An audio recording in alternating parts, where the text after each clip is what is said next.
Festi-pop, pop pop pop, festi-pop, pop pop pop, festi-pop, pop pop pop, festi-pop. Hey! Festi-pop, c'est un mouvement de jeunes qui pourrait rentrer dans la solidarité justement et faire partir des enfants en vacances.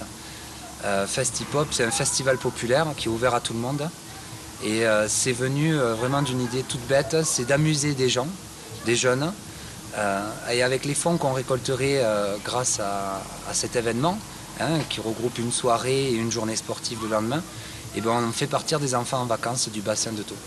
Et là, cette année, on a réussi justement puisqu'on fait partir une vingtaine d'enfants en vacances. Alors, les pré-soirées qu'on a organisées sur Festi-pop 3, ça a été une innovation cette année. Les autres années, on n'y avait pas pensé parce que justement, on manquait un peu encore de cadre pour tout ça. Ces pré-soirées, donc comme on les a appelées soirées de pré-ouverture, nous ont permis surtout de rassembler la population qui nous intéressait de culture urbaine et le style musical qu'on voulait faire écouter à ce festival qui allait suivre un mois après. C'est-à-dire qu'on a mis en place 3 soirées sur Bassin de Thau, Montpellier et ses environs, dans des bars, dans des lieux justement très recensés culture urbaine et underground.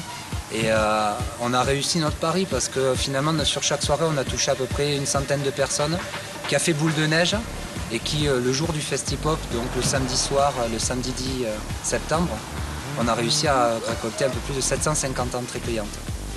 Donc les pré-soirées ont été vraiment un très gros point fort de ce festival.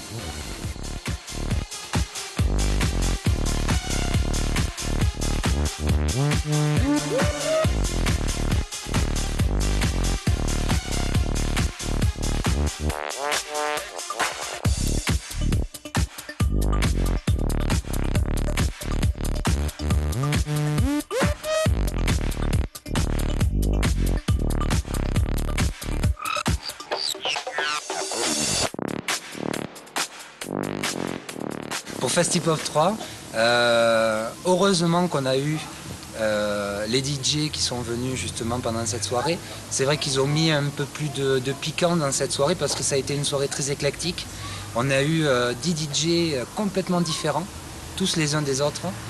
Ça partait de la house jusqu'à tout ce qu'on entend, les sons club, un peu de soirée en boîte de nuit, jusqu'à un peu plus pointu dans le hip-hop et breakdance aussi. Et on est même parti du côté de drum and bass, techno, un peu rave party jusqu'à la fin de la soirée comme ça. Et justement, ça a permis de faire découvrir à des gens qui n'avaient pas l'habitude d'écouter ces sons-là justement. Ils sont restés pendant la soirée et ils ont écouté en fait différents styles musicaux qu'ils ont découverts.